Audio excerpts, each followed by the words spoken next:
you go home, you're not going to be able to describe what you have seen. My name is Mike Wahl, and I'm passionate about exploring health. Come on a journey with me across Newfoundland and Labrador as we learn about wellness here at home.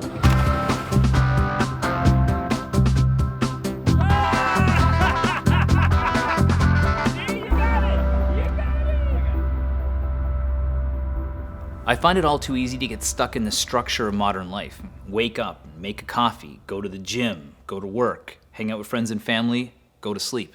Then wake up and make a coffee and go to the gym, go to work, hang out with friends and family, and then go to sleep. You get the point. It's a seemingly never-ending rat race until something pulls you out of that pattern. That's me, thousands of kilometers away from my regular routine. But how exactly did I get here? Well, it all started with some advice from a mentor of mine.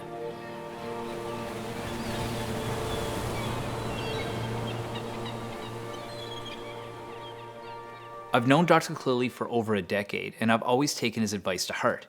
He's a world-class psychologist and author, and helped me learn to appreciate my day-to-day life. I'm reconnecting with him to find out why I've been feeling off balance lately.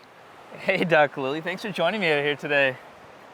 Thank you for inviting me. It's a beautiful day. It is gorgeous. It's gorgeous. I feel home. I feel I'm in nature. I am with my element that I like. Water, sand, trees, sky. Even sun today. Sun today. Even sun in Newfoundland, yes. Well, it's funny because when I'm outside, I feel better physically, but I also feel better mentally. Like, how do you define mental health? You wrote a book on it, right? And then, is that a challenge for people here in the province? Big question. First, I have to explain what's mental health. Mental health mean really is you're thinking straight, you're feeling great, you don't feel depressed, you don't feel isolated, you don't feel anything.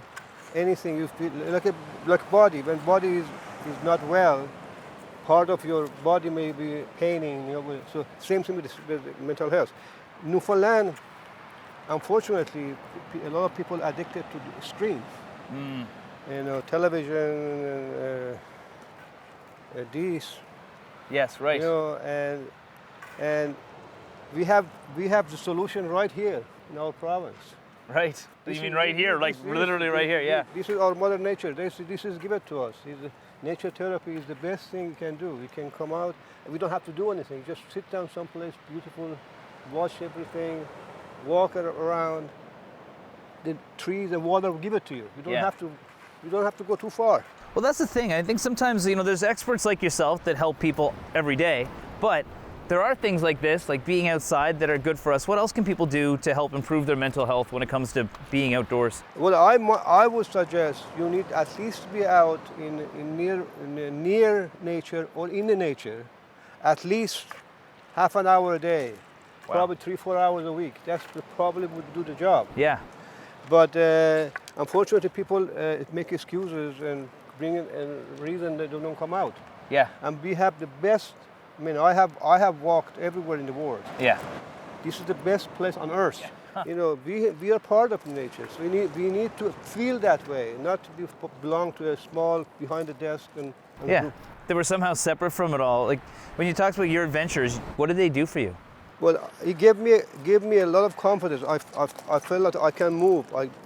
My confidence probably become 100% because I see I can do it. I can see it. In Tanzania, when we went to Kilimanjaro, they use a word called pole pole. Okay. Mean baby step. Pole pole. Pole pole. Well, let's keep on walking up here. What do you think? So nature's been a big part of your life. You've adventured all over the world, haven't you? Yes, I tried, but I have a bucket list, so I follow my bucket list. Yeah. And I already said that I have been in Kilimanjaro and Antarctica. I walked almost 34 days in Spain. Wow. And Machu Picchu, and even a couple of years ago in Silk Road. Cool. Yeah. Yeah. What did those experiences give you, though? Did you get something out of them? Like, you must have. I felt that I fulfilled my purpose of life. I feel I have done I'm not afraid of dying because it's not about money. It's something that I pictured it and I did it. Right. Yeah. And so I remember when I was a kid, I look at the sky and said, one of these days I'm going to be there. And I did it. And the picture was there. When I arrived in Kilimanjaro, I've been there many years before. Yeah, right. In your mind. In my mind. So is well, you do the same thing. Go someplace and challenge yourself. Well, it's funny. The reason I wanted to chat with you is because I've always wanted to go to Torngat Mountains, like right here in our province. They're beautiful, but they're really far away and they're hard to get to. Are you saying that you have a picture of accomplishing there, or you just wanted to go there? No, I've definitely got a picture of always wanted to go there. I feel like it would be... Keep that picture up. Yeah. Because that would give you the... every time that you say it's hard, you look at the picture and you say, I have another 500 meters left, 200 meters left. And that was how I did it. When I want to do something, I have a picture in front of me of the place I arrived. When we are cooking something, you have the picture of the plate in the table. Right? See yourself on top of the Torngat Mountain. Yeah. Have that picture, and then that's what guides you to that. Nature helps you to get there. Dr. Khalili opened my mind. No surprise there. His ambition to lead a fulfilling life and immerse himself into the unknown was a motivation for me to pursue the same. He told me to push further and to challenge myself. So I did.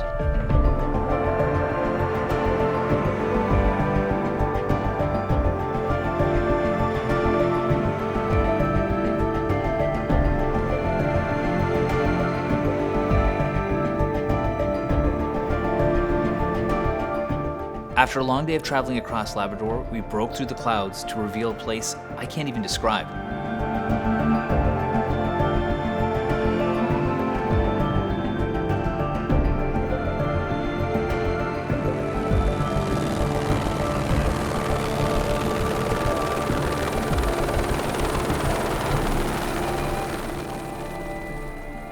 And just when I thought we were done flying, it was time for our final ascent to base camp. When we get to the base camp, I'm not going to be shutting down. Nathan is going to be on site. He's going to help, he's going to come over to the doors, unload you and direct you towards the front of the aircraft. And that's because I need to be able to have eyes on you as you leave the aircraft so that I know that you're safe for when I'm about to take off again. Your door is also your emergency exit. We don't have any secret compartments on here that'll let you out, so there's a little orange handle here and on the pilot side door, whoever's sitting front seat, if you can't see, if you're discombobulated, whatever it might be, it's right by your left knee. It's a 6-minute flight to camp. Nathan will be there to help us unload, so just wait until he opens the doors for you guys, and we'll go from there. I was glad that safety was a priority and was excited to get my first views of the park.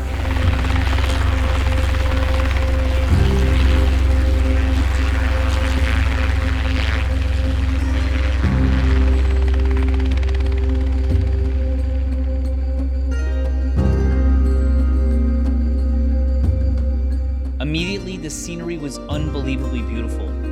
At each turn, there was something new to discover.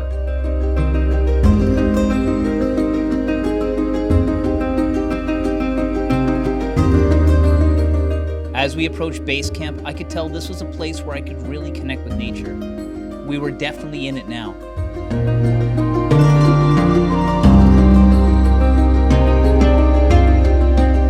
After settling into base camp, it was time to see if this place I'd dreamt about visiting for years was everything I thought it would be.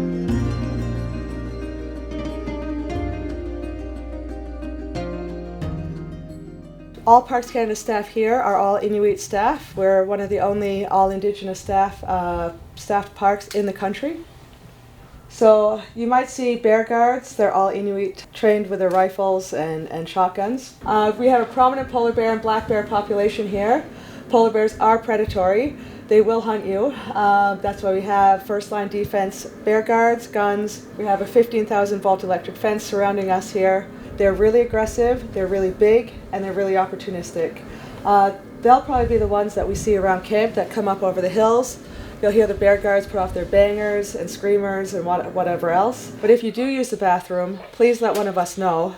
because not only do the polar bears wait to get out of the heat and the flies, black bears do too, and they can ambush you. We have the bear fence, flares, screamers, rubber bullets, we have slugs. Even if there's nothing handy at the time, like pick up rocks, right? Do anything you can to protect yourself. As soon as she said polar bear, my heart dropped. I knew we were going into their territory, but I had no idea they'd be so close to camp. I felt some relief knowing that safety was our #1 priority, and that everywhere we went, we'd have an expert guide with us, so I could worry less and focus more on the journey ahead. After all, the goal of this trip is to clear my mind, relax, and get in tune with nature.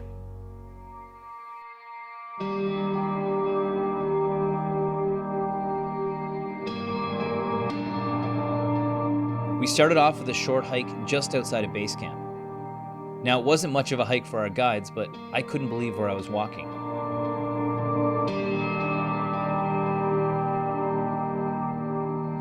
The hike led us up to a giant waterfall, and we could see over the whole valley.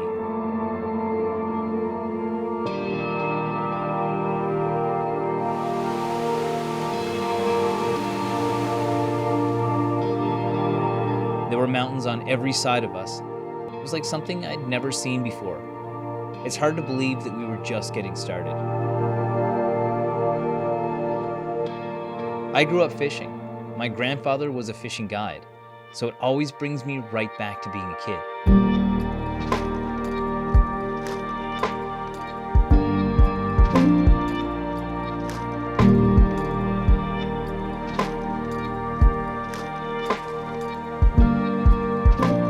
There's something about being close to the water and the anticipation of catching a fish that makes me present.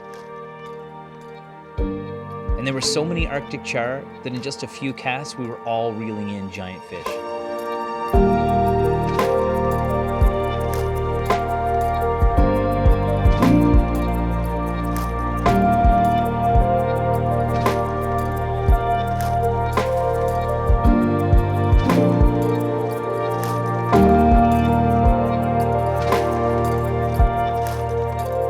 To finish off a day of learning, hiking, and fishing, myself and the crew spent some time unwinding and enjoying the fresh air. No phones, no internet.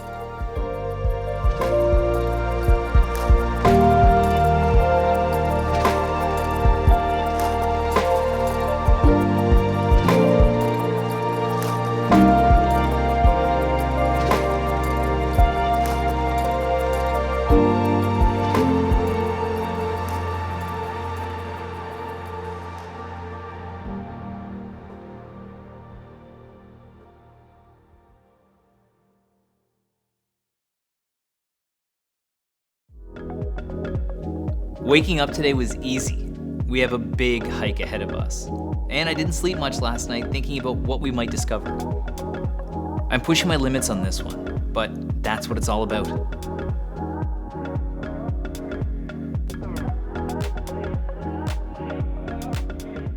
Funny, yesterday was super fun. We had a blast, went fishing and played football and went on a big old hike, but I'm feeling it. We got a 3.5-hour boat ride. The weather is nice but not fantastic, and then we got a big old hike ahead of us. I'm a little bit wary of it. I'm feeling it. I mean, I love it, but it's definitely a challenging day, I think. We left base camp on the longliner and headed down the bay. Before long, the geography changed and it was clear that this was the actual park.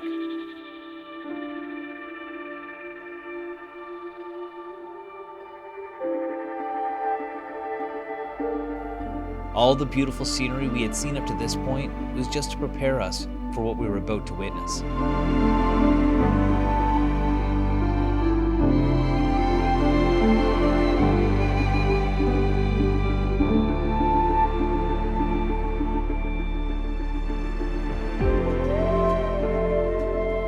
We arrived at our destination, which was a remote beach at the end of a long valley. But getting off would have to wait, because we had company waiting for us.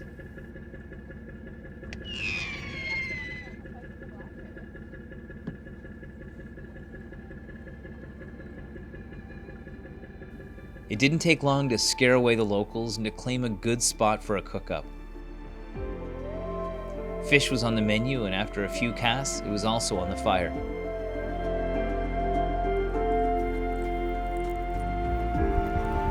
Then it was time to head into the valley with our bear guards leading the way.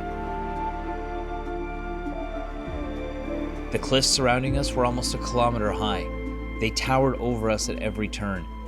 And it reminded me that we're just a small part of this world.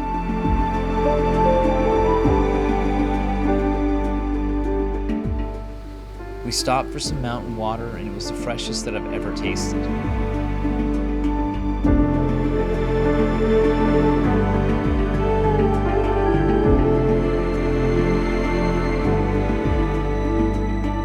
Now, if we're lucky in life, we get a few special memories that we never forget.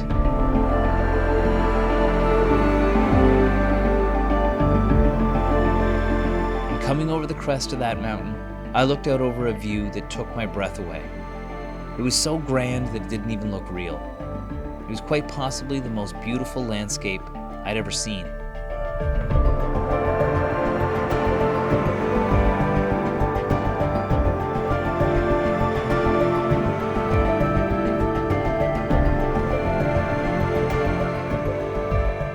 It's been quite the adventure. The land here is so unique and new to me. It's like nothing I've ever seen before. It's remarkable. I wish more people could experience the magic of this place. I came here to find balance, but there's people here for all sorts of reasons. So I wanted to find out how nature connects us all. You work with Parks Canada, and you could probably work at any number of national parks. What brought you to this one in particular? Well, previous work experience, I've worked in an office setting, very fast-paced, a lot of sitting at a desk, a lot of emailing back and forth, which was great. I had great working relationships with people that I've worked with, but I just felt I had to get out in nature. I wanted to connect with other Inuit, to work with other Indigenous people. I guess come back to my roots, get to know my family through working with other Inuit, and just connect with nature. And we get a lot of great feedback from people, not expecting the connections that they make with others here. What do you hope I get out of my trip up to the Torngat Mountains? What I hope people take back with them is knowledge of the Inuit culture, to connect with others and just learn how to slow down a little bit, I guess. Not to forget that, we're part of nature, and to appreciate that, and just to, I guess, it's really good on your mental health, like spending time in nature, and is what we're meant to be doing, and to appreciate it, to respect it. Yeah. I love doing research here. It just brings me back every year to a very majestic, beautiful place. I wish everyone, even my own family, could come up here and experience the mountains, the scenery, the animals, the people. This is my happy place. My dad and my mom brought us up out on the land. It just comes natural to us. It's like when you go home, you're not going to be able to describe what you have seen and what you're feeling about it all. So I myself can't even describe.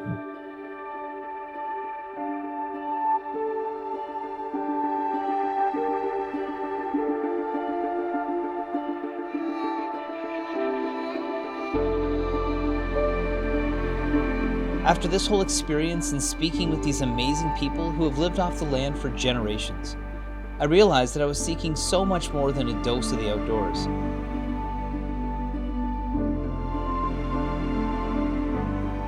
What I was looking for was a connection with people who had an appreciation for the simplicity that nature offers.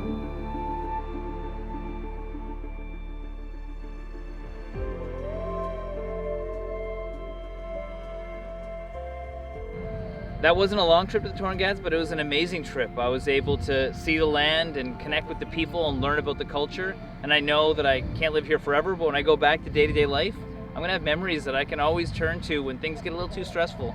That'll give me peace. And that's something I'll always be grateful for, but I had to catch my chopper. Let's get out of here.